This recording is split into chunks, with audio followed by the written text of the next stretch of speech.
Metro सिटीजकडे जर आपण वळालो तर मुंबई, पुणे, ठाणे हे झपाट्यानं वाढत आहेत. मेट्रोज इथे उभ्या राहिलेल्या आहेत. म्हणजे आपण म्हणतो ना की लास्ट माईल कनेक्टिव्हिटी यावर खूप काम झालेलं आहे. ट्रान्सपोर्ट ह्या सगळ्या भागामध्ये जर पाहिलं तर. पण रिक्षावाले पुण्यातले येत नाहीत.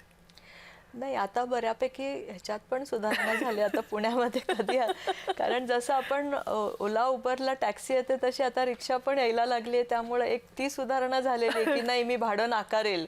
ही जो पुणेकर रिक्षावाल्याचा ट्रेंड होता तो बदलायला लागलाय.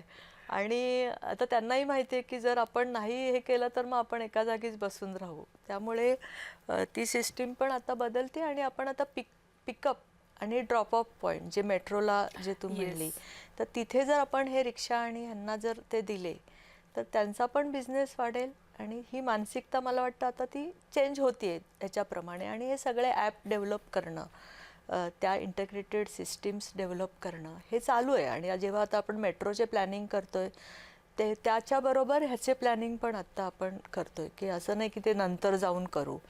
त्यांना थांबे देणं, बस थांबे देणं किंवा छोट्या छोट्या मिनी बस